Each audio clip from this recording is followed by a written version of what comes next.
Jeremias. Capítulo 19.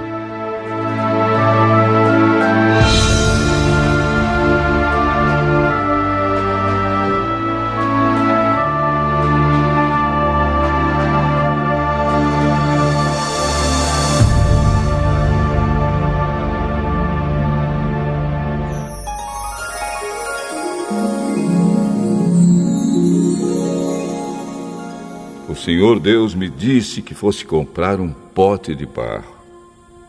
Disse que levasse comigo algumas autoridades do povo e alguns sacerdotes mais velhos e fosse ao vale de Ben-Hinom, na entrada do portão dos cacos. Ali eu devia anunciar em voz bem alta a mensagem que iria me dar. Deus me mandou dizer o seguinte: Reis de Judá e povo de Jerusalém, escutem o que eu, o Senhor Todo-Poderoso, o Deus de Israel, vou dizer. Vou fazer cair sobre este lugar uma desgraça tão grande que todos os que ouvirem falar dela ficarão horrorizados. Vou fazer isso porque o meu povo me abandonou e profanou este lugar, queimando aqui incenso a outros deuses. Mas nem esse povo, nem os seus antepassados, nem os reis de Judá sabiam nada a respeito desses deuses. Essa gente encheu este lugar com o sangue de pessoas inocentes e construiu altares para o deus Baal, a fim de queimar os seus filhos no fogo como sacrifício. Eu não dei ordem para isso, não falei disso e nunca pensei nisso. Por isso eu, o Senhor, digo que chegará o tempo em que este lugar não se chamará mais Tofete, nem Vale de Ben-Hinom, e sim Vale da Matança. Neste lugar destruirei todos os planos do povo de Judá e de Jerusalém. Deixarei que os inimigos os derrotem e os matem na batalha. Darei os corpos deles como alimento para as aves e as feras. Destruirei esta cidade de modo tão terrível que cada um que passar por ela ficará espantado e horrorizado ao ver tudo o que aconteceu. Os inimigos cercarão a cidade e procurarão matar os seus moradores. O cerco será tão terrível que a gente que vive em Jerusalém comerá a carne dos seus filhos e filhas e devorará os seus próprios vizinhos.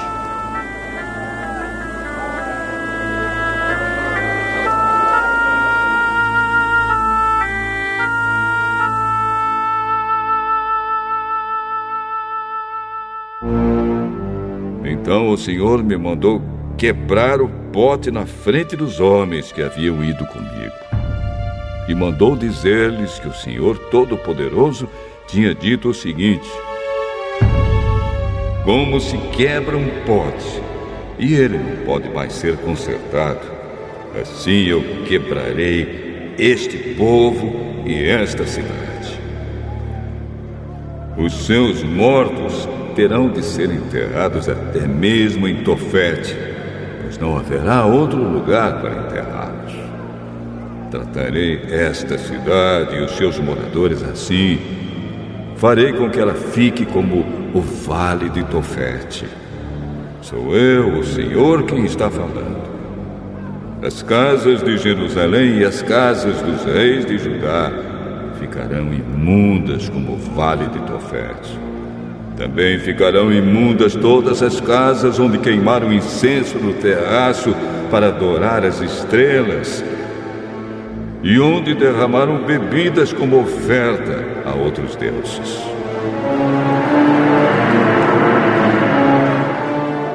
Então voltei de Tofete, onde o Senhor me havia mandado anunciar a sua mensagem.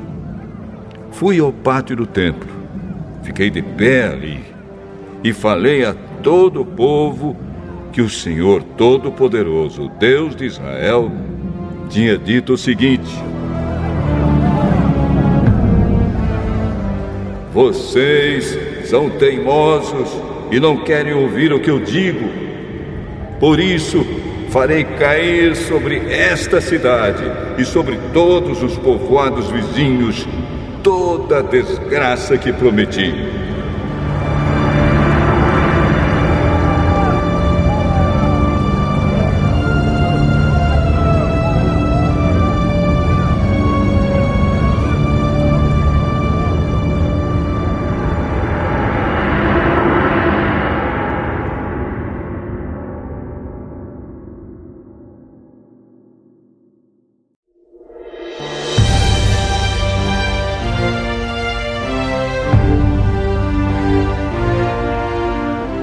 Jeremias, capítulo 20.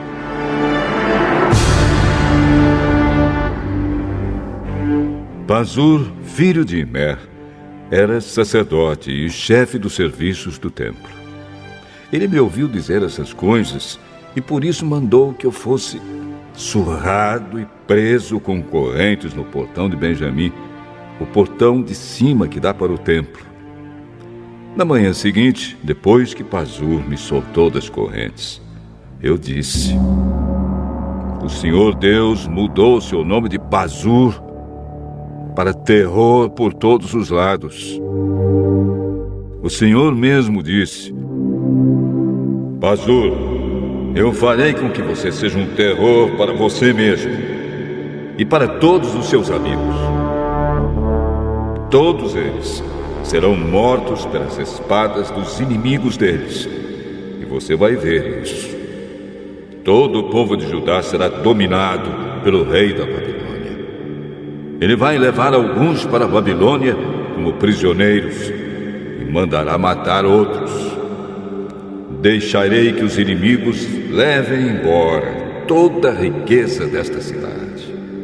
Eles pegarão todas as coisas de valor e os tesouros dos reis de Judá e carregarão tudo para a Babilônia. E você, Pazur, com toda a sua família, será preso e também será levado para lá. Ali você morrerá e será sepultado junto com todos os seus amigos, a quem você anunciou tantas mentiras.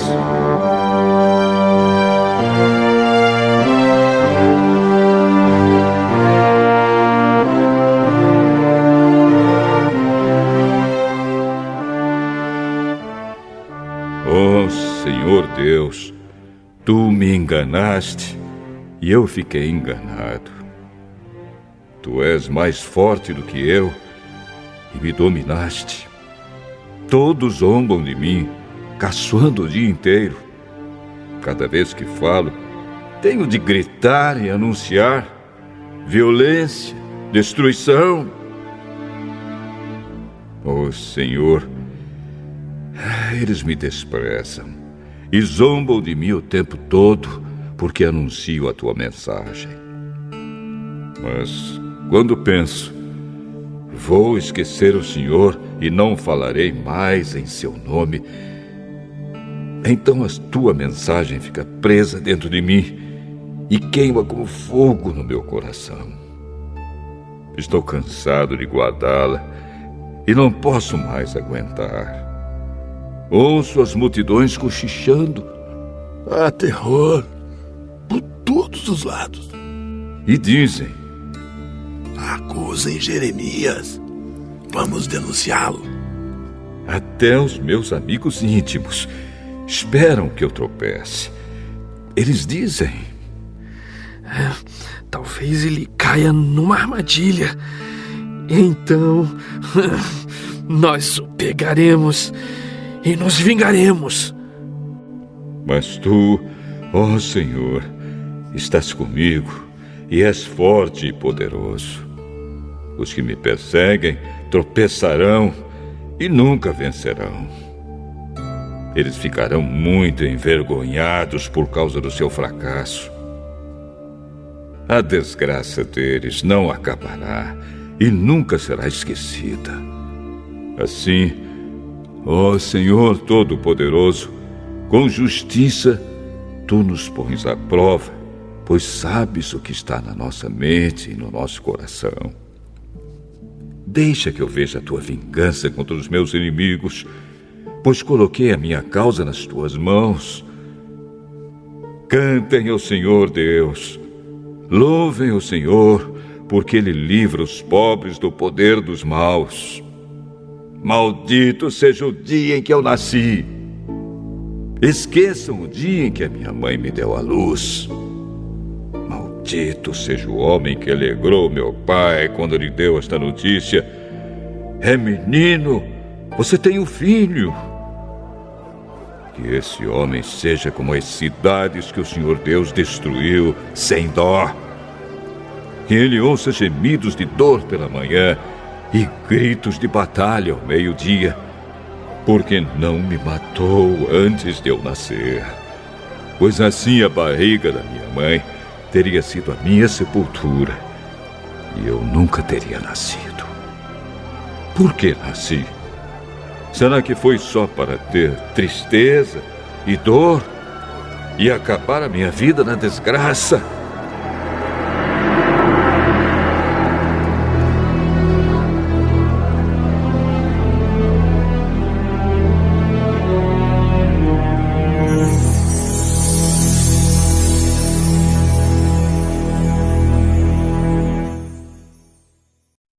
Capítulo 10. Jonatas se torna grande sacerdote.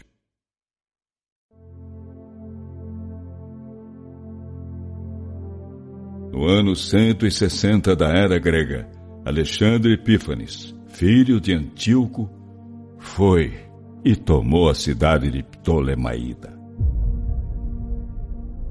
Foi bem recebido pelos moradores da cidade e começou a reinar ali.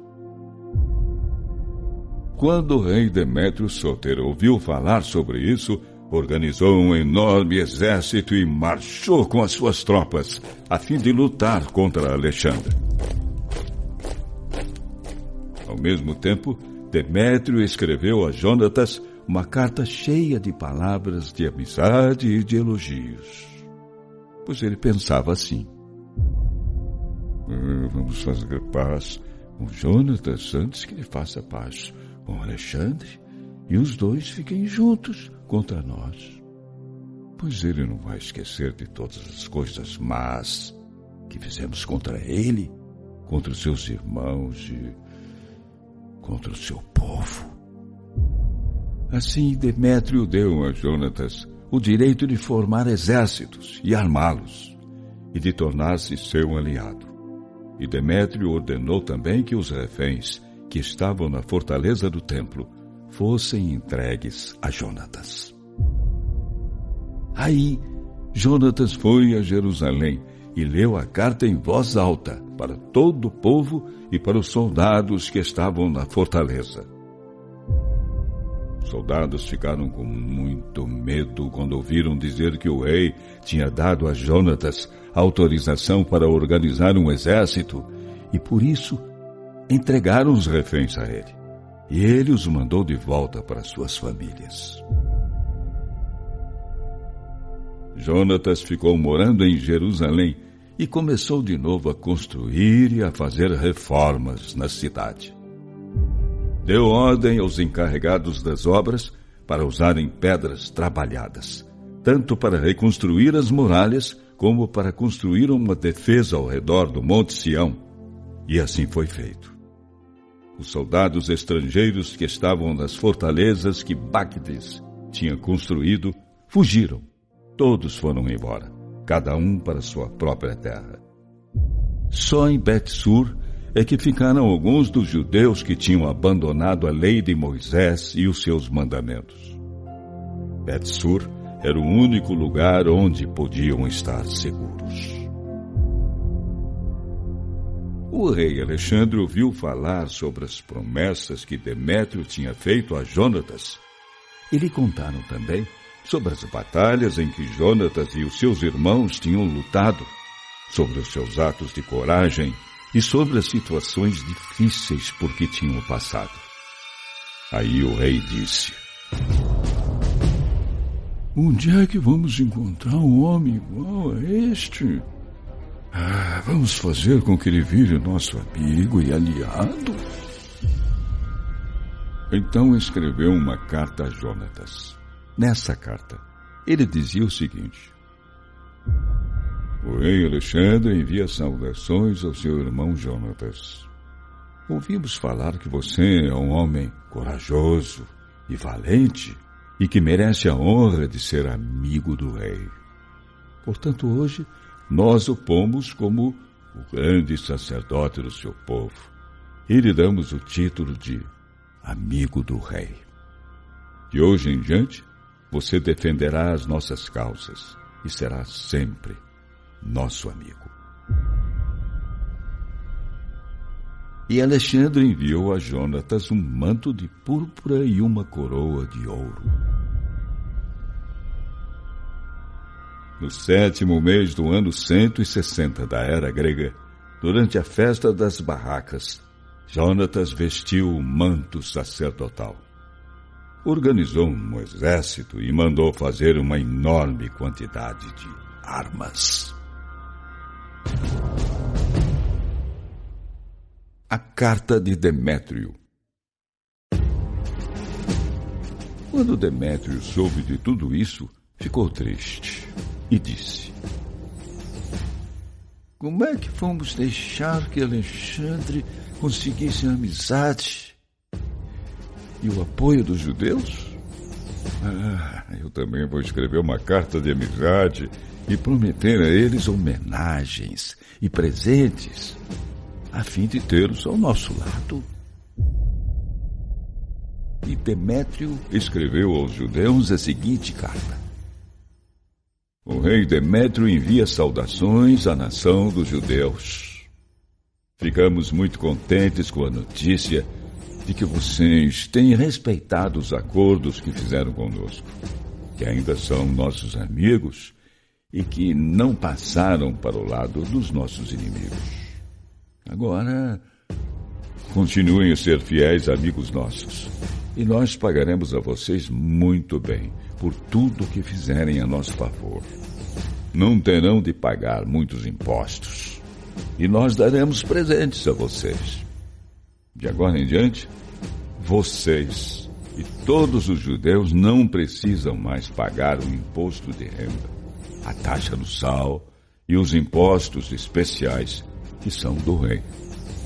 Hoje, estou dispensando vocês de pagarem também o que, por direito, é meu, isto é, 1/3 das colheitas de cereais e metade da colheita de frutas. De hoje em diante e para sempre, eu não cobrarei nada disso dos moradores da Judéia, nem dos 3 distritos que fazem parte da Samaria e da Galileia, mas que daqui em diante passam a fazer parte da Judéia. Jerusalém será considerada uma cidade santa, e também as regiões que ficam ao seu redor, e não precisará pagar qualquer taxa ou imposto. Desisto também da minha autoridade sobre a fortaleza de Jerusalém e a entrego ao grande sacerdote, o qual colocará ali os homens que ele escolher para defendê-la. Declaro que estão livres todos os judeus que foram levados como prisioneiros da Judéia para qualquer lugar do meu reino, sem que seja preciso pagar nada para isso. Esses judeus não precisam pagar impostos, nem mesmo sobre o seu gado. Nas festas, nos sábados, nas festas da Lua Nova e nos outros dias santos, e também nos 3 dias antes de cada festa e nos 3 dias depois, nenhum judeu que mora no meu reino será obrigado a pagar qualquer taxa ou imposto. Durante esses dias, ninguém terá o direito de cobrar nada deles, nem de incomodá-los por qualquer motivo que seja. 30.000 judeus, no máximo, serão convocados para servirem no meu exército, eles receberão o mesmo salário que os outros soldados recebem. Alguns deles irão servir nas principais fortalezas reais e outros ocuparão cargos de importância no meu governo. Os chefes e oficiais desses soldados também serão judeus, e eu darei licença a todos eles para viverem de acordo com suas próprias leis, como, aliás, já fiz com os moradores da Judéia. Os 3 distritos que foram transferidos da Samaria para a Judéia passarão a fazer parte da Judéia, de modo que estarão debaixo da autoridade somente do grande sacerdote e de mais ninguém. A cidade de Ptolemaída e o território que fica ao seu redor eu dou ao templo de Jerusalém para pagar as suas despesas. Darei também, todos os anos, 170 quilos de prata, que serão tirados do tesouro do rei, como ele achar melhor. E o dinheiro que não tem sido pago pelos meus funcionários, como era pago no passado, será entregue para pagar as despesas do templo. Além disso, não serão mais pagos ao governo os 60 quilos de prata, que todos os anos eram tirados do dinheiro que entra para o templo, pois esse dinheiro pertence aos sacerdotes que servem no templo. E qualquer pessoa que estiver devendo ao governo ou tiver qualquer outra dívida e que se tenha refugiado no templo ou em qualquer uma das suas salas, não poderá ser presa e não perderá nada que seja dela em todo o meu reino. As despesas da reconstrução e reforma do templo serão pagas com dinheiro tirado do tesouro do rei. Assim, também serão pagas as despesas da reconstrução das muralhas de Jerusalém, das defesas que estão sendo construídas ao redor da cidade e da construção de muralhas em volta de várias cidades da Judéia. A morte do rei Demétrio.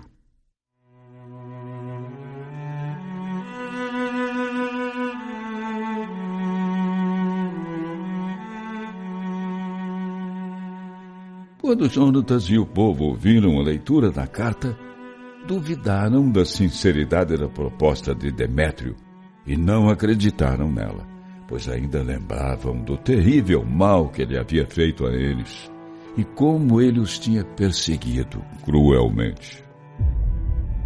Preferiram ficar do lado de Alexandre, porque ele tinha sido o primeiro a fazer uma proposta de paz a eles.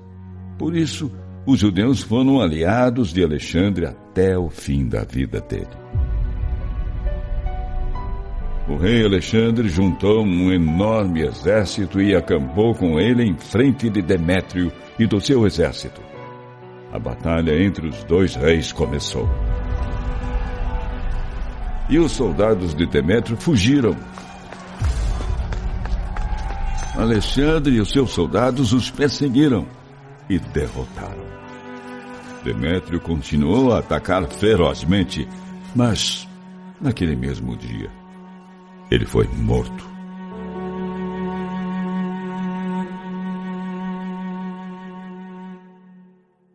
Alexandre torna-se aliado do rei Ptolomeu.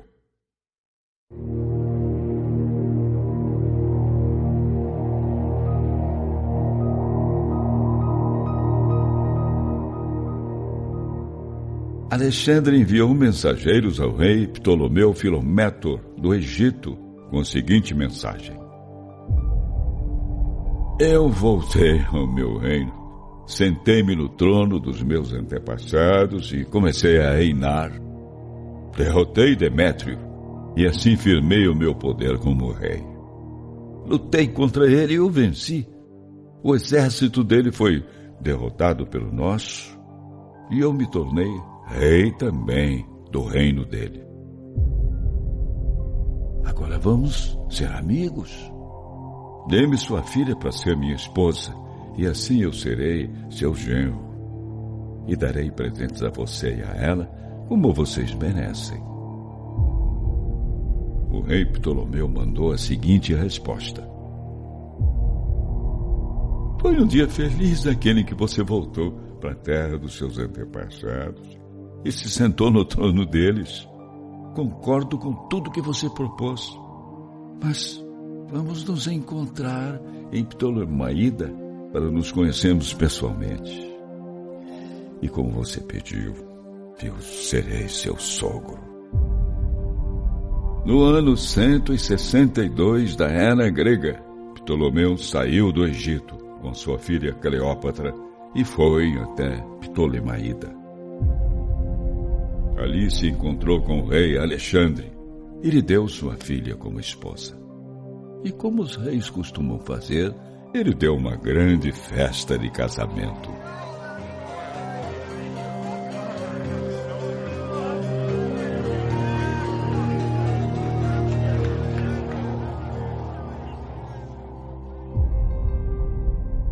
Jonatas torna-se aliado de Alexandre. O rei Alexandre escreveu uma carta a Jonatas, convidando-o para um encontro.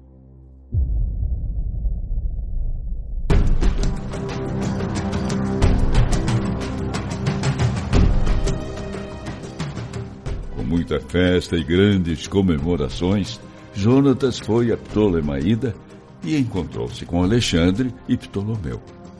Ele deu prata e ouro e muitos outros presentes aos dois reis e aos amigos deles, e assim conquistou a simpatia dos soberanos.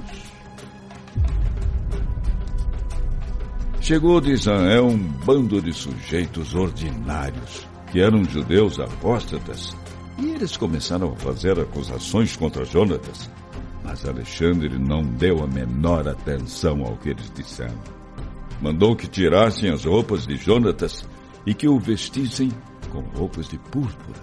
E assim foi feito. Depois o convidou a ficar ao seu lado e deu a seguinte ordem aos seus oficiais: levem Jonatas até o centro da cidade.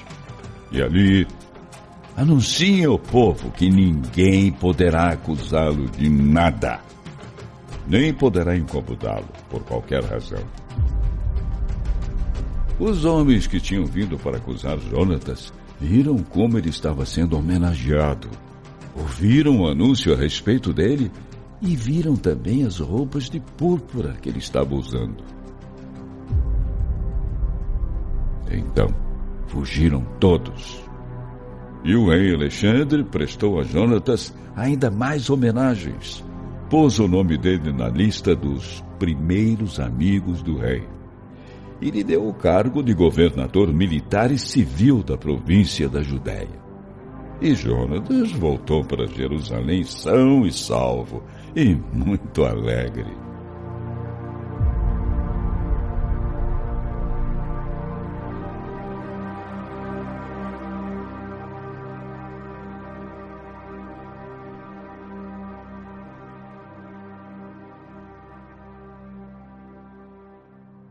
Jonatas derrota Apolônio.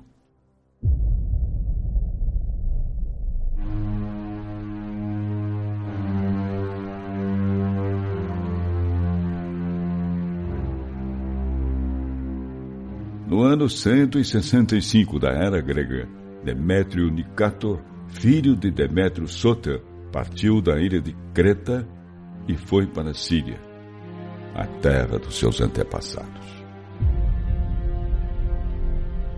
Quando o rei Alexandre ouviu essa notícia, ficou muito preocupado e voltou imediatamente para Antioquia, a capital da Síria. Demétrio escolheu Apolônio, o governador da Cilicíria, para ser o comandante do seu exército.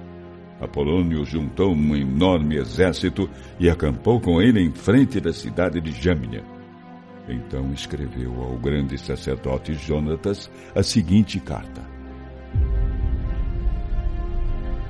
Você é o único que não aceita a nossa autoridade. Por causa de você, todos zombam e caçoam de mim, Por que é que você continua aí nas montanhas, resistindo? Se você confia tanto assim no seu exército, desça daí e encontre-se conosco na planície. E ali lutaremos e veremos quem é o mais forte. Os moradores das cidades estão do meu lado. Pergunte, e ficará sabendo quem sou eu e quem são os meus aliados. Todos lhe dirão que você não tem condições para nos enfrentar. Os seus antepassados foram derrotados 2 vezes na terra deles. Na planície, onde não há pedras, nem rochas, nem esconderijos, você não poderá derrotar a minha cavalaria em um exército tão forte como o meu. Quando Jonatas recebeu a carta de Apolônio, ficou com muita raiva. Escolheu 10.000 soldados e partiu com eles de Jerusalém. Seu irmão Simão foi encontrar-se com ele para ajudá-lo. Eles acamparam em frente de Jope, mas os seus moradores fecharam os portões da cidade, pois ali havia soldados de Apolônio.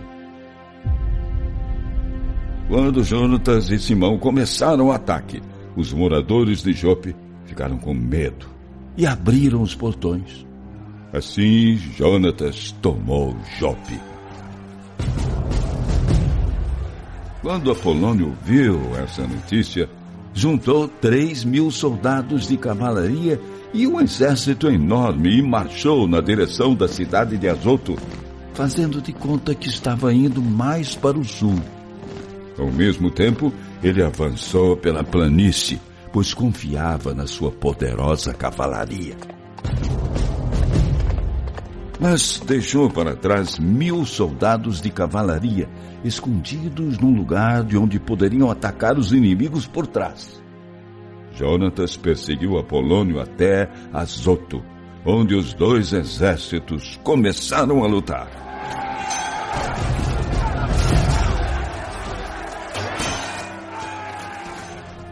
Foi aí que Jonatas percebeu que tinha caído numa armadilha. A cavalaria de Apolônio cercou seu exército e ficou atirando dardos contra os seus homens desde a manhã até a tarde.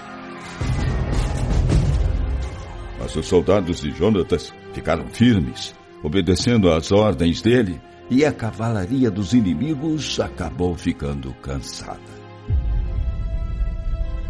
Com a cavalaria inimiga fora de combate, Simão avançou e atacou os soldados da infantaria. Ele os venceu e eles fugiram. Os soldados da cavalaria se espalharam pela planície, fugiram para Azoto e entraram no templo de Dagon, o seu deus, procurando salvar-se. Mas Jonatas pôs fogo na cidade e nos povoados que ficavam em redor e pegou todos os seus objetos de valor. Ele incendiou também o templo de Dagon, matando assim todos os que estavam lá dentro. Ao todo, 8.000 homens foram mortos nessa batalha e nesse incêndio. Jonatas marchou dali com seus soldados e eles acamparam em frente de Asquelon.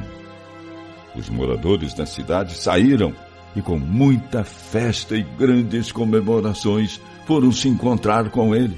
Depois, Jonatas e os seus soldados voltaram para Jerusalém, levando uma enorme quantidade de objetos de valor.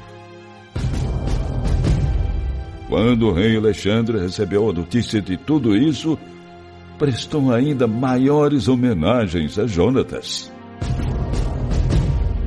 Enviou-lhe uma fivela de ouro, daquelas que eram dadas somente aos parentes do rei.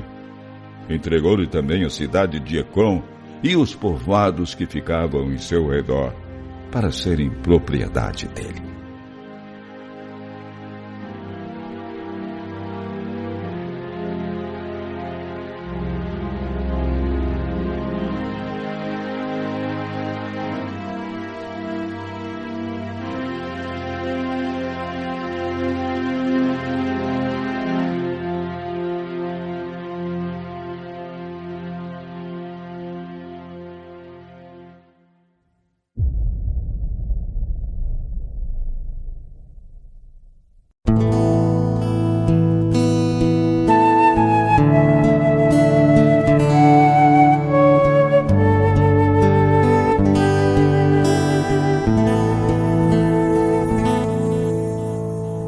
Primeira carta de Paulo aos Coríntios, capítulo 1.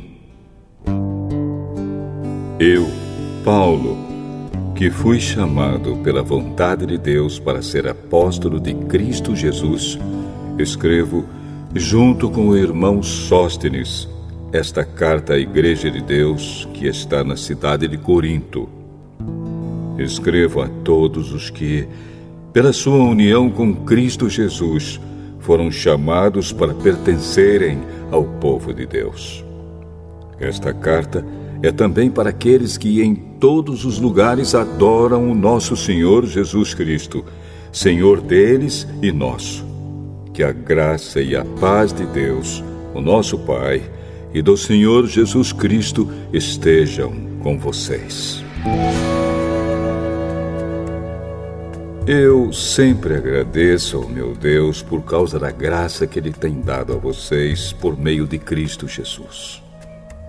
Por estarem unidos com Cristo Jesus, vocês foram enriquecidos em tudo, tanto no dom de anunciar o Evangelho, como no dom da sabedoria espiritual.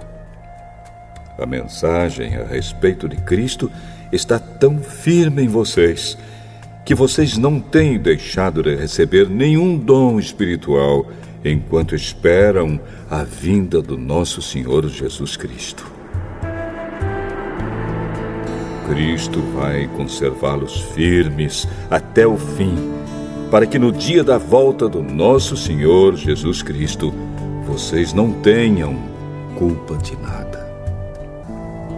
Deus é fiel e chamou vocês para que vivam em união com o seu Filho Jesus Cristo, o nosso Senhor.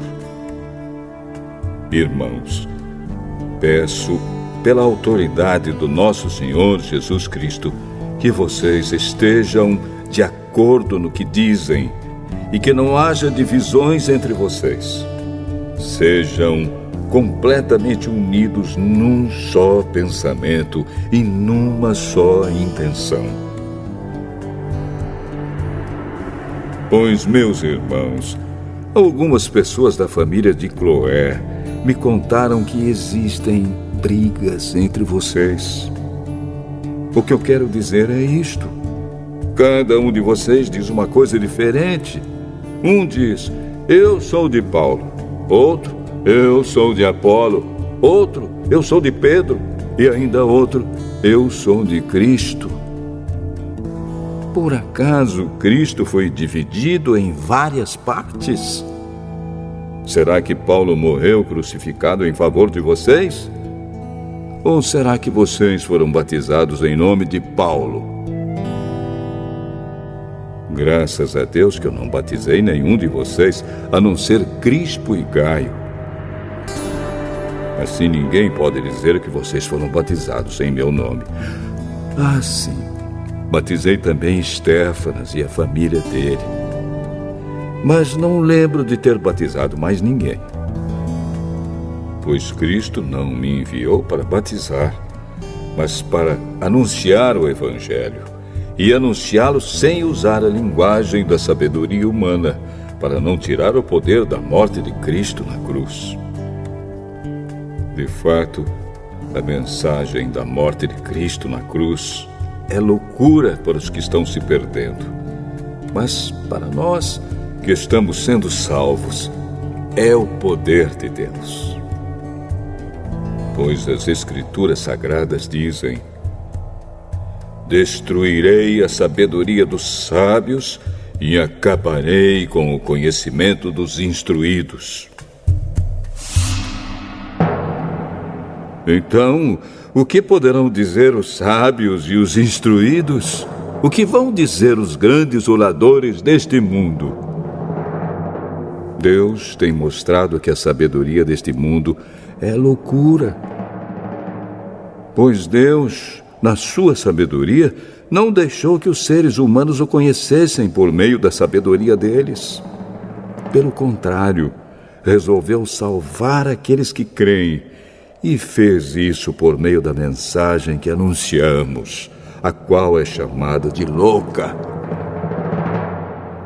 Os judeus pedem milagres como prova, e os não-judeus procuram a sabedoria. Mas nós anunciamos o Cristo crucificado, uma mensagem que para os judeus é ofensa e para os não-judeus é loucura. Mas para aqueles que Deus tem chamado, tanto judeus como não-judeus, Cristo é o poder de Deus e a sabedoria de Deus.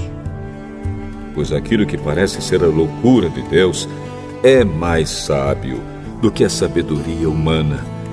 E aquilo que parece ser a fraqueza de Deus é mais forte do que a força humana.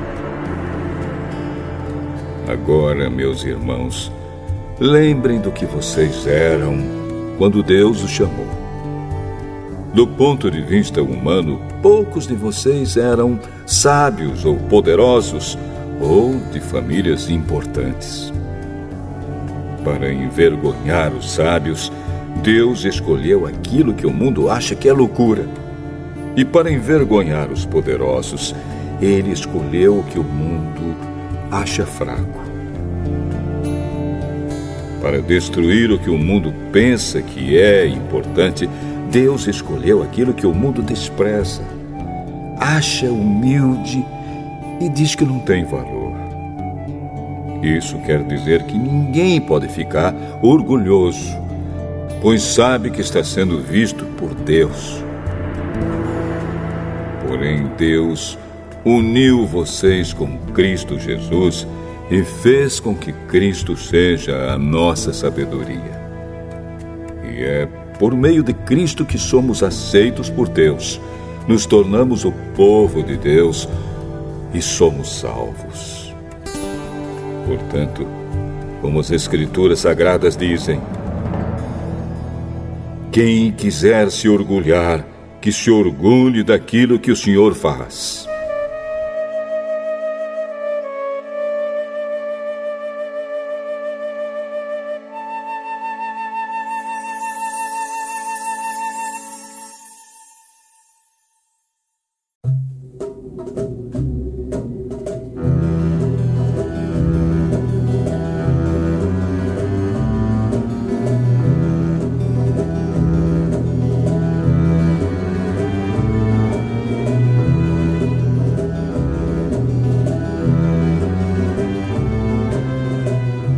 Primeira Carta aos Coríntios, capítulo 2.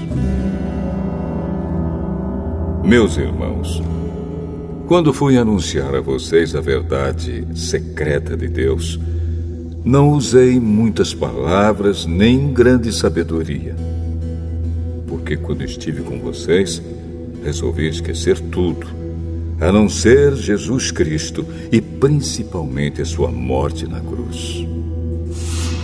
Quando visitei vocês, eu estava fraco e tremia de medo.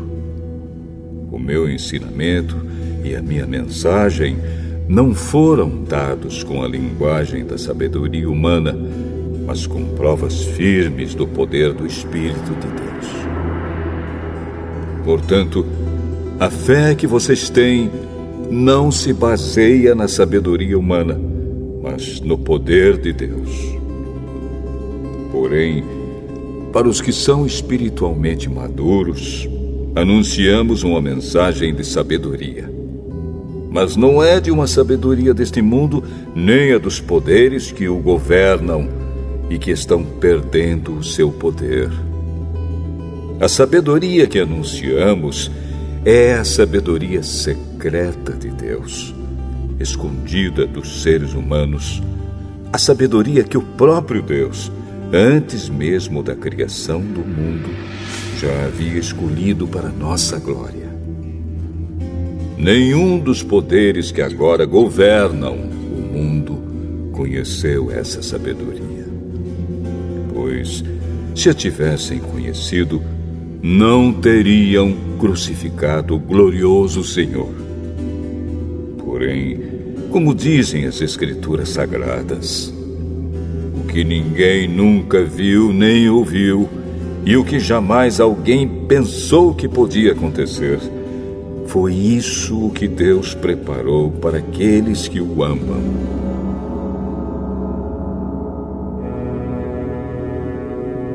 Mas foi a nós que Deus, por meio do Espírito, revelou o seu segredo.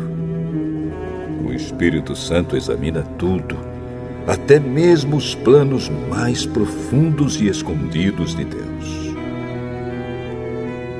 Quanto ao ser humano, somente o Espírito que está nele é que conhece tudo a respeito dele. E quanto a Deus, somente o seu próprio Espírito conhece tudo a respeito dele. Não foi o Espírito deste mundo que nós recebemos, mas o Espírito mandado por Deus, para que possamos entender tudo o que Deus nos tem dado. Portanto, quando falamos, nós usamos palavras ensinadas pelo Espírito de Deus e não palavras ensinadas pela sabedoria humana. Assim explicamos as verdades espirituais aos que são espirituais. Mas quem não tem o Espírito de Deus não pode receber os dons que vêm do Espírito e, de fato, nem mesmo pode entendê-los. Essas verdades são loucura para essa pessoa, porque o sentido delas só pode ser entendido de modo espiritual. A pessoa que tem o Espírito Santo pode julgar o valor de todas as coisas, porém ela mesma não pode ser julgada por ninguém. Como dizem as Escrituras Sagradas, quem pode conhecer a mente do Senhor? Quem é capaz de lhe dar conselhos? Mas nós pensamos como Cristo pensa.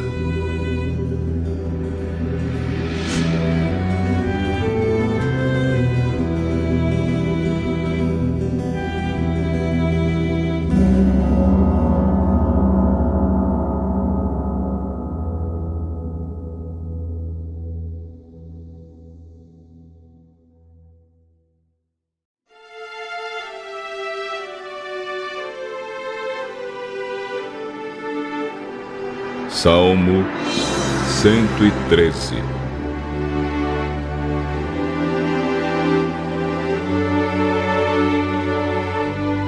Aleluia! Servos de Deus, o Senhor, louvem o seu nome. Que o nome do Senhor seja louvado agora e para sempre. Desde o nascer até o pôr do sol, que o nome do Senhor seja louvado. O Senhor governa todas as nações, a sua glória está acima dos céus. Não há ninguém como o Senhor, nosso Deus, que tem o seu trono nas alturas, mas se inclina para ver o que há no céu e na terra. Ele livra da humilhação os pobres e tira da miséria os necessitados. Ele faz com que eles sejam companheiros de governantes, dos governantes do seu povo. Ele faz com que a mulher que não tem filhos seja respeitada no seu lar e a torna feliz, dando-lhe filhos. Aleluia!